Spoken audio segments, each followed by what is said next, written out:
بسم اللہ الرحمن الرحیم۔ پیارے بچوں، السلام علیکم ورحمۃ اللہ وبرکاتہ۔ امید کرتا ہوں کہ آپ اچھے سے ہوں گے۔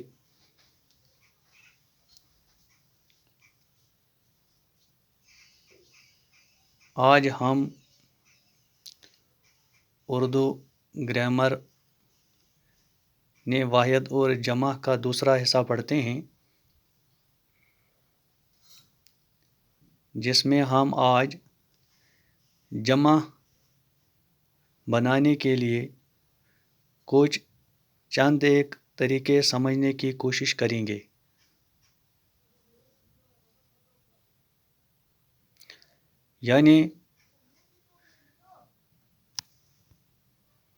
یعنی کچھ ایسے الفاظ جن کے آخر پر الف اور ہے ہو، تو جمع بنانے کے لیے الف اور ہے کو ہٹا کر یہ کا استعمال کرنے سے جمع بن جاتا ہے۔ مثال کے طور پر ہم لیتے ہیں لڑکا۔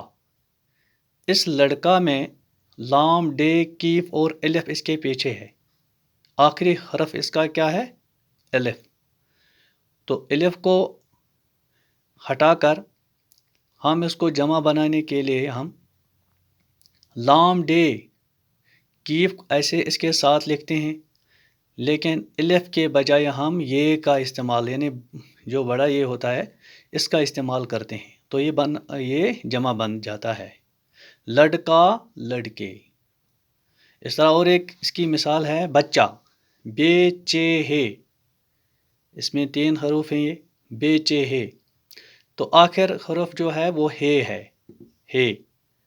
تو اگر ہم اس کو جمع بنائیں گے تو بے چے ہے کو ہٹا کر یہ کا استعمال، یعنی بڑا یہ جو ہوتا ہے یہ والا یہ، تو اس کو استعمال کر کے اس کو ہم جمع بنا سکتے ہیں۔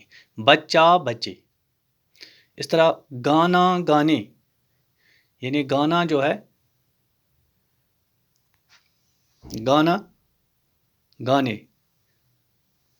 اسی طرح سجدہ، سجدہ جو لفظ ہے اس کے آخر پر ہے، تو ہے کو ہٹا کر یہ کا استعمال کر کے جمع بنتا ہے، سجدہ، سجدے۔ اسی طرح کھانا، کھانے، مرغا، مرغے۔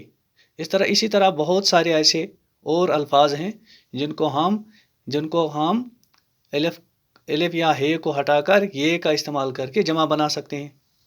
نمبر دو،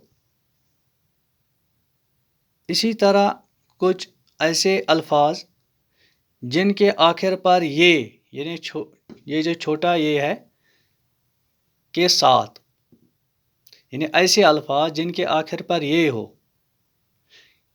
اس کے ساتھ الف اور نون گناہ کا اضافہ کر کے جمع بن جاتا ہے، یعنی ان کو ہم جمع بنا سکتے ہیں۔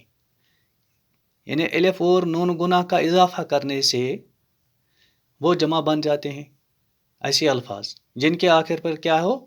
یہ ہو۔ ایسے بھی کچھ الفاظ ہیں، مثال کے طور پر مثلا لڑکی، لڑکی میں جو یہ ہے چھوٹا یہ، اس کو ہم اگر لڑکی کو ہم جمع بنائیں گے تو لڑکیاں، یہاں کا مطلب ہے الف اور نون گناہ کا اضافہ کیا ہم نے، یہ چھوٹے یہ کے ساتھ ہم نے الف اور نون گناہ کا اضافہ کیا تو یہ اس کا جمع بن گیا۔ لڑکی، لڑکیاں، بکری، بکریاں، روٹی، روٹیاں۔ اسی طرح نیکی، نیکیاں۔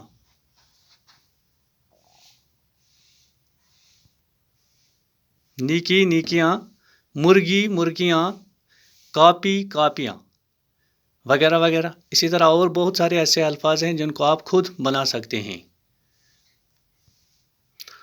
نمبر 3، بعض الفاظ ایسے ہیں جن کو یہ نون گناہ کا اضافہ کرنے سے جمع بن جاتا ہے، یعنی بعض ایک ایسے الفاظ ہیں جن کو یہ اور نون گنا کا اضافہ کرنے سے وہ جمع بن جاتے ہیں. مثلاً کتاب، کتابیں. یعنی کتاب جو ایک لفظ ہے، ایک کتاب اسم ہے، تو بے کے ساتھ ہم نے اس کا یہ اور نون گنا کا اضافہ کیا تو کتابیں تو یہ جمع بن گیا. قلم، کاف لام میم قلم، اور قلم کے ساتھ ہم نے کاف لام میم یہ نون گنا کا اضافہ کیا تو قلمیں. عورت، عورتیں، وغیرہ وغیرہ. اس طرح اور بہت سارے الفاظ ہیں، اسم ہیں، جن کو آپ یہ اور نون گنا کا اضافہ کر کے جمع بنا سکتے ہیں. تو بچوں، اسی طرح آپ گھر میں بہت سارے الفاظ کی مشق کر کے واحد کا جمع اور جمع کا واحد بنانا اچھے سے سمجھ سکتے ہیں. اور میں امید کرتا ہوں کہ آپ سب میری ان باتوں پر غور و فکر فرما کر اپنی تعلیم پر خوب دھیان دیں گے. تو گھر میں ان الفاظ، بہت سارے ایسے الفاظ کی مشق کر کے آپ جمع اور واحد سیکھ سکتے ہیں، بنانا سیکھیں گے. تو آج کے لیے اتنا ہی. باقی وسلام، خدا حافظ.